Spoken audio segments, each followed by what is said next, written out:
I'm a law student at American University. I am here to ask you a simple question. I know that we portray Islam and all Muslims as bad, but there's 1.8 billion Muslim followers of Islam. We have 8 million plus Muslim Americans in this country, and I don't see them represented here.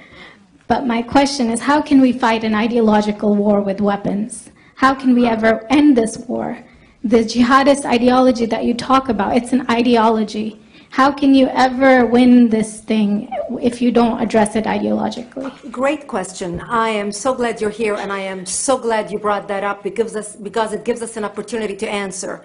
What I find so amazing is since the beginning of this panel, which we are here about Benghazi attack against our people, not one person mentioned Muslims. We are here against Islam, or we're launching war against Muslims. We are here to discuss how 4 Americans died and what our government is doing. We were not here to bash Muslims. You were the one who brought up the issue about most Muslims, not us. And since you brought it up, allow me to elaborate with my answer. There are 1.2 billion Muslims in the world today. Of course, not all of them are radicals. The majority of them are peaceful people. The radicals are estimated to be between 15 to 25%, according to all intelligence services around the world. That leaves 75% of them peaceful people. But when you look at 15 to 25% of the world Muslim population, you're looking at 180 million to 300 million people dedicated to the destruction of Western civilization. That is as big as the United States. So why should we worry about the radicals, 15 to 25%?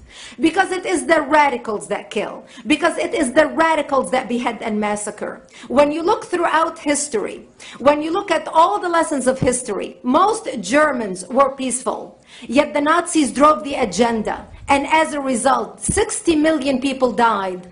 Almost 14 million in concentration camps. 6 million were Jews. The peaceful majority were irrelevant. When you look at Russia, most Russians were peaceful as well. Yet the Russians were able to kill 20 million people. The peaceful majority were irrelevant.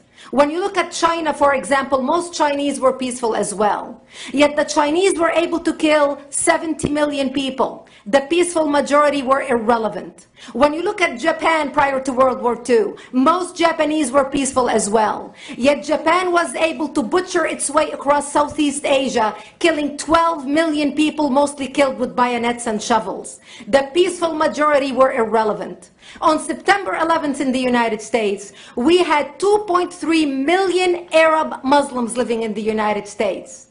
It took 19 hijackers, 19 radicals to bring America down to its knees, destroy the World Trade Center, attack the Pentagon, and kill almost 3,000 Americans that day. The peaceful majority were irrelevant. So for all our powers of reasons and us talking about moderate and peaceful Muslims, I'm glad you're here. But where are the others speaking out? And since you are the only Muslim representative,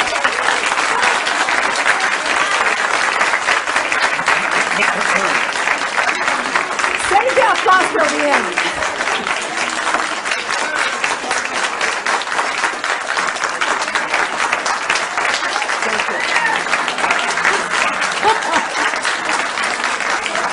Thank you.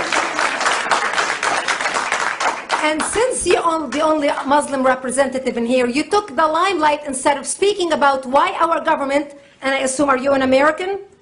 You're an American citizen. So as an American citizen, you sat in this room, and instead of standing up and saying a question or asking something about our 4 Americans that died and what our government is doing to correct the problem, you stood there to make a point about peaceful, moderate Muslims. I wish you brought 10 with you to question about how we can hold our government responsible.